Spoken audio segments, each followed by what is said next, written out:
Donald Trump has been indicted in Georgia. If you've been living under a rock, I'm guessing you probably have already heard the details, but I want to do a deep dive into it here. Throughout the 3 hours of the program today, Greg Palast, who has worked on RICO case, he's not an attorney, but he's been around them for quite some time. He's going to drop by at the top of the second hour to discuss this with us. He's out in the out west filming a follow-up documentary to Leonardo DiCaprio's new movie on the Osage Indians, which we'll let you know about also. But Donald Trump has been seriously indicted, along with 18 other people, 19 altogether, along with, in particular, the high-profile people, Rudy Giuliani, Mark Meadows, who, by the way, was not indicted. Actually, none of these people were indicted in the federal Jack Smith indictment. We're still waiting for the other shoe to drop on that, and I'm fully expecting a shoe drop there, as it were. But, at the moment, these people are now officially indicted down in Georgia. Rudy Giuliani, Mark Meadows, Jenna Ellis, Sidney Powell, John Eastman, Jeffrey Clark, and a bunch of people whose names you're probably not familiar with. I'll fill you in on who they are and what they're all about in a little bit here. But this is consequential in a huge way. First of all, most of these people either lied to or refused to participate with the Georgia grand jury, and apparently, which is why they've been indicted. There's a whole bunch of people, obviously, who did cooperate with the Georgia grand jury. For example, many of the Georgia fake electors are not mentioned in this indictment because they did cooperate, and this indictment this is the fourth one, the fourth indictment against Donald Trump. The first was for his business dealings, paying off porn stars and then that sort of thing in New York State, in New York City actually. That was Alvin Bragg's. Well, you've got Letitia James also. That's a civil case. You've got Alvin Bragg with a criminal case. You've got down in Florida, the case that's before Judge Cannon, which is the violations of the Espionage Act, keeping documents, top secret documents, and sharing them with people that he was not authorized to share them with. And I would add to that list, in all probability, in my opinion, is sharing those documents with the Saudis and the Russians. But that's kind of a digression. And then there's this case in Georgia. Now, what's unique about this Georgia RICO case is it's the only one of the 4 indictments that has minimum mandatory sentences. All 19 people who are charged under this RICO case by Fani Willis, the district attorney for Fulton County in Georgia, all 19 of them are charged with racketeering. That's a 5-year minimum mandatory sentence in Georgia. None of them have been charged in any other venue, to the best of my knowledge, and none of them have been charged, and even if they are charged, odds are it won't be with minimum mandatories like this. So these people now have, first of all, they have until Friday to show up in Georgia and say, yeah, I'm here, this is, I plead not guilty or whatever it may be. Number one, they have until Friday to do that.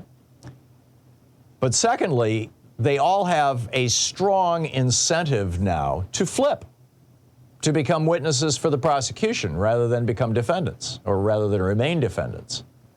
Fani Willis last night said, one of the reporters asked her, are you going to try to prosecute all 19 people at once? And she said yes.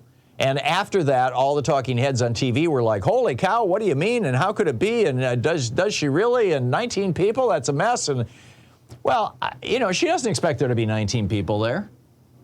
This is not her first rodeo. This is the 12th time that she has made a RICO indictment. She did a RICO indictment against a drug gang. She's got a RICO indictment going against a rapper's record label. She did a RICO indictment against teachers in Georgia who were involved in a cheating scheme. They're in prison now. And in every one of those RICO cases, she started out indicting a whole pile of people, and she ended up putting just a small number of people in jail, because the whole point of a RICO prosecution is not to get the small fish in prison. It's to get the small fish to flip on the big fish, on the leader, on the guy who's running the racketeering organization, the corrupt organization. Racketeering, Influence, Corrupt Organization, RICO. The whole point of these RICO laws is to take down the mob boss. They were originally put into place against the mafia. So my bet is that when Fani Willis finally goes into court, assuming that she does, and there's a huge caveat to this. Actually, there's two huge caveats to this. But my bet is that when Fani Willis finally gets into court, she's not going to have 19 defendants. She's going to have 1 or 3 or maybe 5. But I think most of these people are not going to try to fight this. They're going to, I mean, why would they? The only person that this crime would have benefited was Donald Trump. I mean, you could argue that if Trump had remained president, Rudy Giuliani might have been attorney general and there was some benefit to that, or Jenna Ellis might have gotten put on the Supreme Court and there was some benefit to her. But the direct benefit, none of these people had an immediate and direct benefit other than Donald Trump. And this is just like with a mob boss, with a mob organization. You got a bunch of guys who work for the mafia. Yeah, they've got a benefit in that they get a paycheck or they get a share of the crimes that get committed. So they've got some skin in the game, as it were. But the guy who really benefits the most is the mob boss. The head of the Gambino crime family. The guy was a multi-millionaire because he took a little piece of all these different criminal activities. Donald Trump, same deal. He's the principal beneficiary. So the goal of this prosecution is not to put 19 people in prison. It's to put Donald Trump in prison. And he's the only one, I'm guessing, that she will not accept a plea deal from. Now, it's possible she won't accept a plea deal from Rudy Giuliani or Jenna Ellis or John Chesebro. Some of the people who were really central to this criminal enterprise. We'll have to see. But I would be amazed if there's more than 5 or 6 people ultimately in the courtroom when this thing finally goes to trial. The indictment lists, it's a 41-count indictment. It alleges, and I quote from the indictment, Trump and other defendants charged in this indictment refused to accept that Trump lost, and they knowingly and willfully joined a conspiracy to unlawfully change the outcome of the election in favor of Trump. I mean, that's the essence of the whole thing, right? It details 161 overt acts. Every one of the 19 defendants is charged under the RICO statute. Now, that RICO statute requires 2 or more predicating crimes, or predicate crimes they're referred to as, in furtherance of the illegal scheme. Now, of the 161 acts, not all of them are actually crimes. Many of them are simply things supportive of the larger crime. For example, there's a bunch of Trump's tweets that are listed in there and things like that, where he's lying about having lost the election. But all they have to prove to put these people in prison for a minimum mandatory 5 years is that 2 of these crimes were actually committed and that these people were involved in the conspiracy to commit those 2 crimes out of the 161 predicate acts. Trump is also charged with 12 specific felonies. There are 3 counts of solicitation of violation of oath by a public officer. There's 1 count of conspiracy to commit impersonating a public officer. This has to do with the fake elector scheme. 2 counts of conspiracy to commit forgery in the first degree. That's the fake electors. 2 counts of conspiracy to commit false statements and writings. Conspiracy to commit filing false documents, and 2 counts of false statements and writings. One of the things I find most fascinating about this is that Shay Moss and Ruby Freeman, the mother-daughter women who had just volunteered to be election workers, they were doing their civic duty in Fulton County, and Donald Trump turned them into like criminals, in the minds of the Trump pumpers out there. People broke into their home, trashed them, chased them. That a number of these people are actually being prosecuted for their role in trying to intimidate Shay Moss and Ruby Freeman into confessing to a crime. Okay, the racketeering charge, 161 alleged acts in support of this. They encouraged state officials to violate their oath of office. They devised a plan to submit a false slate of pro-Trump electors.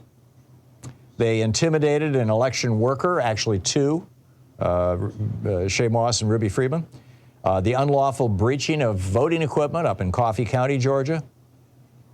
By the way, this charge is designated by the state. A RICO charge is designated by the state as what their state refers to as a serious felony under their criminal penalties.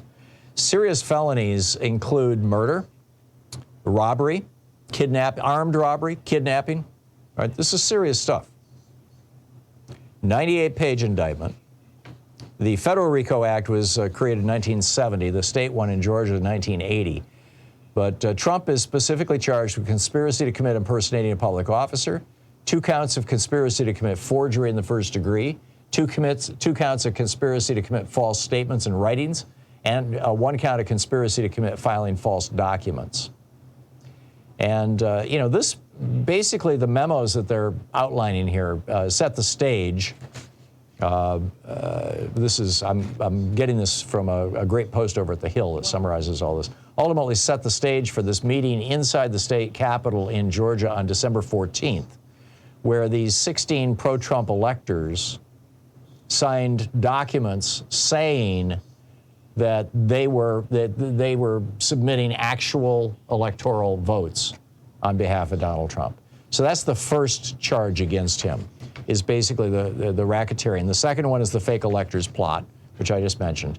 The third is the Trump-Rafson perjure call. He's also charged with false statements in writing and solicitation of violation of an oath by a public officer. That all has to do with his call to Brad Rafson perjure, asking him to find another 11,780 votes. That was on January 2nd, 2021. That was 4 days before the January 6th attack. Mark Meadows, by the way, who was on that call, he was the chief of staff at the time, is also charged with soliciting a violation of oath by a public officer.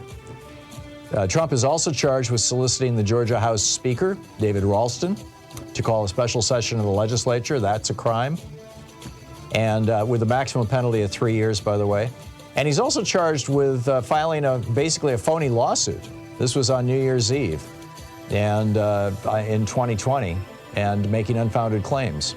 Oh, and also a September 2021 letter to Rafson perjure. He's been charged with that, too. The Thom Hartmann Program. Call 202-808-9925. They are wrapping this thing around Donald Trump, and they are not going to let go.